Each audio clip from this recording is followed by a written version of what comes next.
So what do you want to do next? Go to Mars, dude. This is one small step for me and one big leap for everyone else. This video is brought to you by viewers like you. Thank you. Make sure to subscribe and help get this video to 4,000 likes. And I say, hey.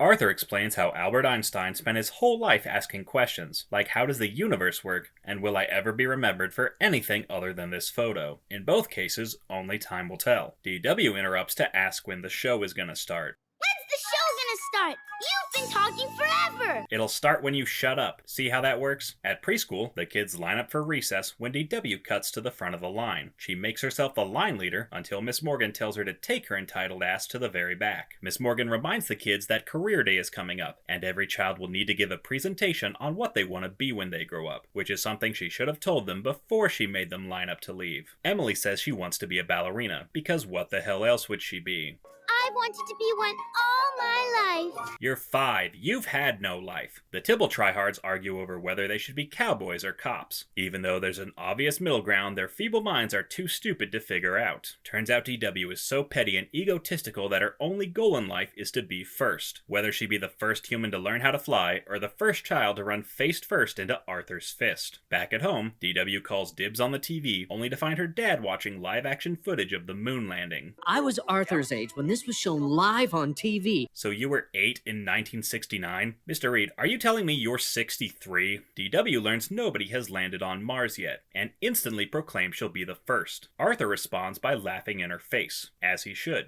DW? An astronaut? Now there's a crazy idea. DW argues she can do anything she puts her mind to, even though she's given up on everything else she's ever had a passing interest in. I'm only 4 and I can already count to 10. It's true. Once she gets to 20, then we're really in trouble. Mr. Reed agrees that his daughter could be the first person on Mars, as he'll do anything to get her as far away as possible. DW then imagines what it'd be like to go to Mars. She ropes Nadine into her delusional fantasy, and the two land on the surface of the red planet, which for some reason has its own moon made of cheese and fossilized trees made of broccoli. Sure, why not? They should be throwing us a parade. It's not every day that someone from Earth comes to visit them. Her dopey daydream gets interrupted by Pal, and DW angrily knocks her pillow fort to the ground. Very mature. DW goes to visit the Turbo Tibbles, who have finally discovered what a sheriff is. The goonish gun-toters are in the middle of arresting their raggedy-ass teddy bear when DW brags she's going to be the first person on Mars. The shoddy sheriffs tell her it's a bad idea, since they just watched a movie on the Sci-Fi Channel about mutant dinosaurs who run rampant on Mars and paint the planet red with Martian blood. And honestly, I'm more surprised that isn't the premise of a Sci-Fi Channel movie. They made 6 Sharknadoes, but they couldn't make one Attack of the Sleepless Martian Dinosaurs. DW stupidly believes the Tibble twits and gets scared off the idea of going to Mars. That night, Mr. Reed busts out his telescope, nerd, and shows DW exactly where Mars is. DW is horrified to see the planet is really red and assumes the Tibble turbines were right, until Arthur tells her to quit being stupid. Tibbles! I should have known better.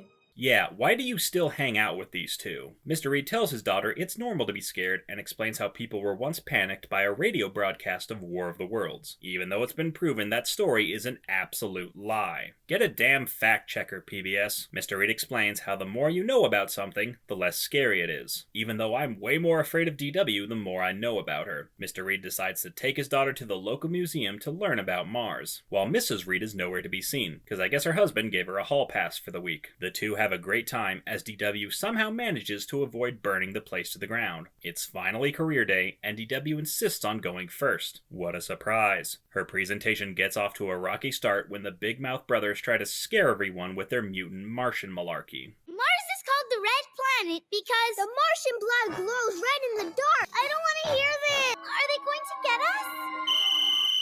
Why does she still have this goddamn whistle? DW gains recontrol of her presentation and explains how nobody knows if there's life on Mars, but she wants to be the one to find out. DW gets a standing ovation from the class. Her speech was so moving that she even convinced the Tibble tree stumps to become astronauts, because the last thing we need is for these 3 bozos wreaking havoc across the universe. And DW never mentions Mars or astronauts ever again, because just like every other hobby of hers, she probably dropped interest in it the second something else else grabbed her limited attention span. Let's review. DW decided she wanted to go to Mars, not because she loved space, but just so she could be the first. Her obsession with being first led her down a path of manic obsession, and she changed her entire personality to revolve around Mars. She allowed herself to get duped by the Tibble Twisters again, and became scared of Mars, until her father and brother showed her how stupid she was being. And even when she gave a kick-ass presentation on Mars, it ultimately inspired the no-good noobs to follow in her footsteps. F you, DW.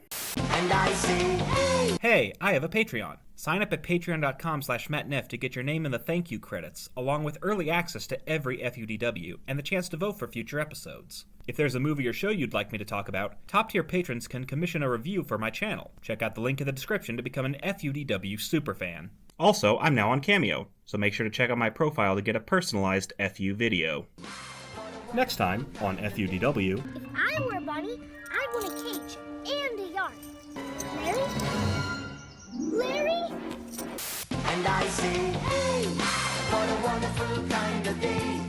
If you could learn to work